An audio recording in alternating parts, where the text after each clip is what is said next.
नमस्कार दोस्तों, stock market studies में फिर से एक बार आपका स्वागत है। तो आज मैं बात करने वाला हूँ जोमेटो के बारे में, क्योंकि मैं जब जोमेटो का जो आईपीओ लॉन्च हुआ था तो तभी मैं कंपनी के बारे में डिटेल्स में बताया था कि कंपनी का क्वार्टर वन का रिजल्ट जब तक नहीं आए तब तक आप इसके लॉन्ग टर्म के लिए इन्वेस्टमेंट करने के लिए मत इन्वेस्ट करिए।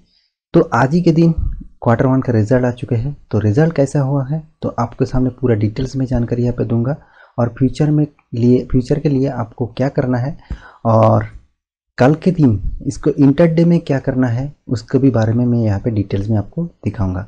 तो वीडियो को लास्ट तक देखिए, और अभी तक मेरे चैनल को सब्सक्राइब नहीं किया तो जरूर सब्सक्राइब कर लीजिए, आपको डेली स्टॉक मार्केट इन्फॉर्मेशन चाहिए तो चलो देखते हैं आज के स्टॉक मतलब जोमेटो के बारे में।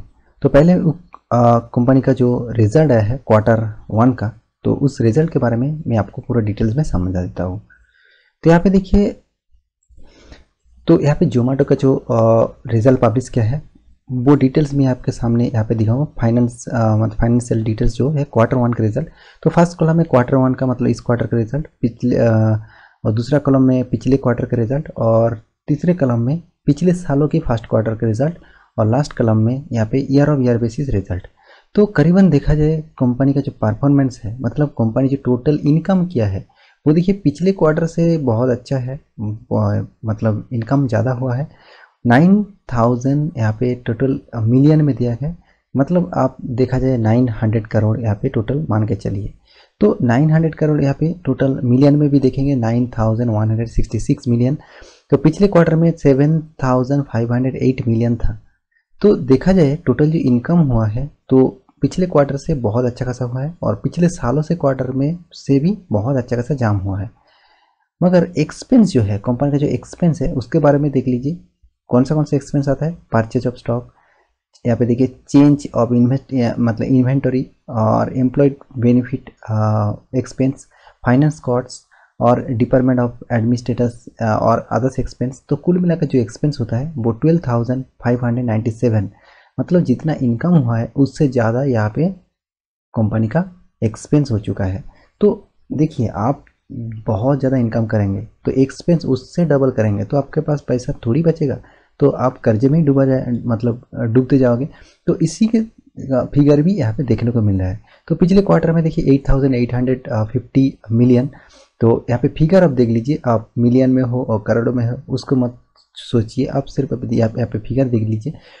तो पिछले सालों में जो क्वार्टर था फर्स्ट क्वार्टर वो वहाँ पे देखिए 3833, मतलब ईयर ऑफ ईयर बेसिस इसका क्या हो रहा है। मैं पहले आपको जब आईपीओ लॉन्च हुआ था तब आपको मैं बैलेंस शीट दिखाया था, year of year basis company का लॉस ही चल रहा था। तो अभी भी तो लॉस में ही चल रहा है, वो भी आप देख लीजिए। बिफोर टैक्सेस मतलब टैक्स पे करने के बाद पहले आपको जो मतलब दिखाया है यहाँ पे देखिए 3431 मिलियन यहाँ पे लॉस, और 1342 मिलियन पिछले क्वार्टर में था, और पिछले सालों में 998 मिलियन। तो करीबन देखा जाए year of year basis loss बढ़ते ही चले जा रहे हैं, प्रॉफिट का तो कोई बात ही नहीं, लॉस डबल से ज़्यादा हो रहा है। और टैक्स पे करने के बाद जितने सारे टैक्स है उस टैक्स को पे करने के बाद कंपनी जो लॉस है वो 3600 करोड़ यहाँ पे लॉस कर चुका है।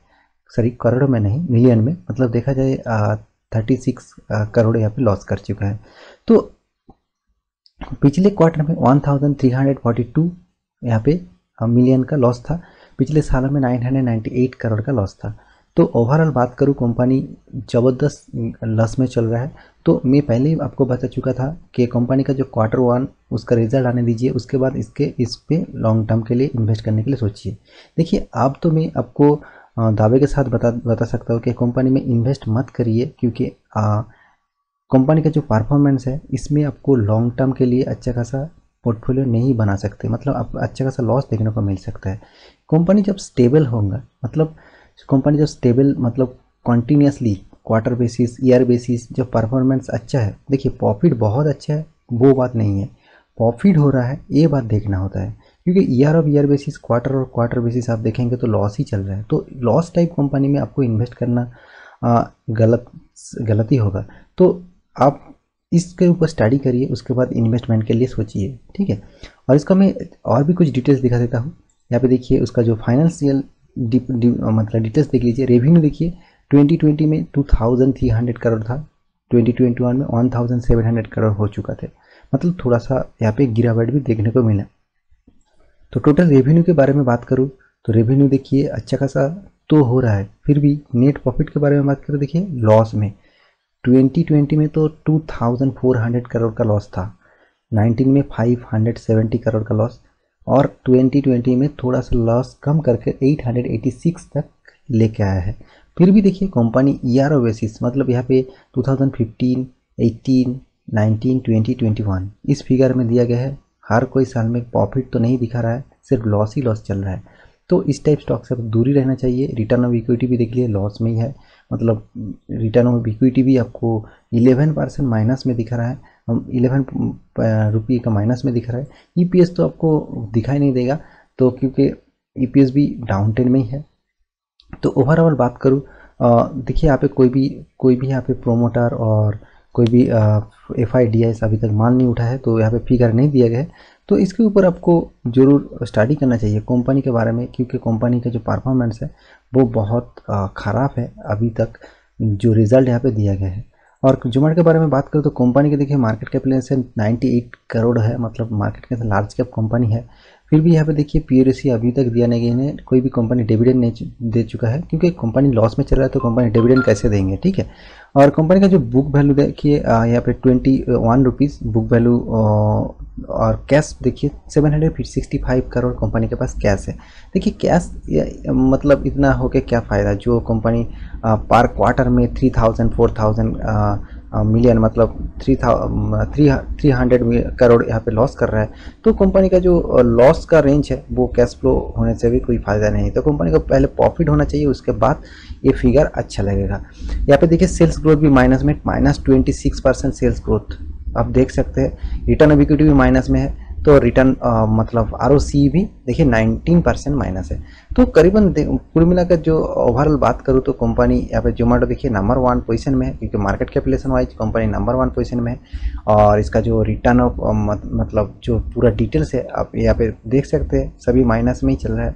और कंपनी का देखिए सेल्स ग्रोथ बढ़ रहा है, मगर धीरे धीरे बढ़ रहा है। फिर भी एक साल में -26% का सेल्स ग्रोथ डाउन हो चुका है। और प्रॉफिट ग्रोथ भी देखिए धीरे धीरे माइनस में ही जा रहा है। तो कंपनी के पास कोई भी कर्जा नहीं है, ये मतलब सिर्फ डेट फ्री कंपनी है। ये एक बात पॉजिटिव है, और बाकी सब डिटेल्स देखिए सब नेगेटिव में है। तो ओवरऑल बात करूँ कंपनी का जो परफॉर्मेंस है इतना खास नहीं है, इतना खास नहीं, टोटली अभी डाउन ट्रेंड में है।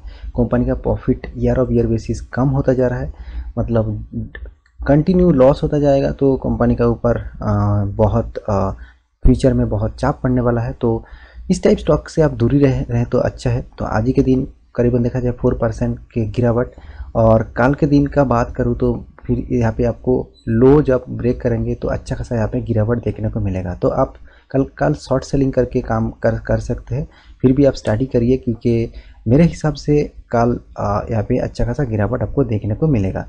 तो मैं मैक्सिमम चार्ट पैटर्न ओपन करूँगा। तो देखिए लिस्टिंग अच्छा खासा हुआ था जब मार्केट लॉन्च हुआ था। देखिए अब IPO का सीज़न है, कोई भी मार्केट में लॉस में है कि प्रॉफिट में है, सब कंपनी देखेंगे अच्छा खासा यहाँ पे आपको मतलब लिस्टिंग हो रहा है, मतलब प्रॉफिट अच्छा खासा दे रहा है। उसके बाद जो परफॉर्मेंस चल रहा है, देखिए जब लिस्टिंग हुआ था 126, तो आज उससे भी लो किया, मतलब 52 वीक का लो किया 125। मतलब आप देख ही सकते हैं कंपनी डाउन ट्रेंड में चले आ रहा है। तो डाउन ट्रेंड में जाएगा ही, क्योंकि कंपनी का परफॉर्मेंस जो है वो टोटली लॉस मेकिंग कंपनी है। तो मैं यही कहूँगा आप इस टाइप कंपनी से अभी तो दूरी रहिए। जब कंपनी अच्छा खासा परफॉर्मेंस दिखाएगा, अच्छा खासा रिजल्ट दिखाएगा, तब उसके बाद इस स्टॉक में स्टडी करके इन्वेस्ट करने के लिए सोचिए। तो अभी तो लॉन्ग टर्म के लिए आप दूरी रहिए, और कल के इंटरडे के लिए आप शॉर्ट सेलिंग करके काम कर सकते हैं। फिर भी आप कोई रिकमेंडेशन नहीं लेना है, सिर्फ आपको स्टडी पर्पस में बता रहा हूँ। इसके ऊपर स्टडी करिए, आपको खुद ही पता चल जाएगा, और लॉन्ग टर्म के लिए भी स्टडी करना चाहिए। तो आशा करता हूँ पूरा डिटेल्स आपको जानकारी मिल चुका होगा। तो प्लीज़ मेरे वीडियो को आपको अच्छा लगता है तो प्लीज़ लाइक करिए, और इस वीडियो के सारे दोस्तों के साथ भी शेयर करिए, शायद उसको भी पता चले जोमेटो के बारे में, तो वो भी इन्वेस्टमेंट करने से पहले एक बार सोच ले। तो मिलते हैं इसी तरीके से नया स्टॉक लेके, तब तक के लिए अच्छे से रहिए, अपने ख्याल रखिए, बाय बाय।